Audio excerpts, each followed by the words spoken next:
नमस्कार शेतकरी मित्र, मी सध्या आलेला आहे कमलापूर येथील पंढरीनाथ देशमुख साहेब यांच्या हळदीच्या प्लॉटमध्ये की ज्यांनी यावर्षी पूर्णपणे सेंद्रिय पद्धतीने या हळदीचं नियोजन आपल्या मार्गदर्शनाखाली केलेलं होतं.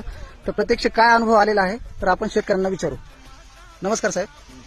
तर मला सांगा की आपण ह्या हळदीला आतापर्यंत आपला किती वेळेस डोस सोडलेला आहे? आतापर्यंत 3 वेळेस डोस झाला. बरं. आणि याला ते औषधात बुडून बियाणे प्रक्रिया केली, बीज प्रक्रिया. ठीक आहे, त्यानंतर 2 डोस सोडले. आतापर्यंत आपल्या 3 डोसचा खर्च किती आहे?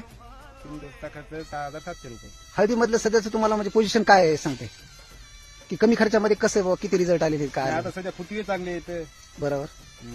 कंचड नाही, बाकी सगळे चांगले, ग्रीनरी चांगली आहे.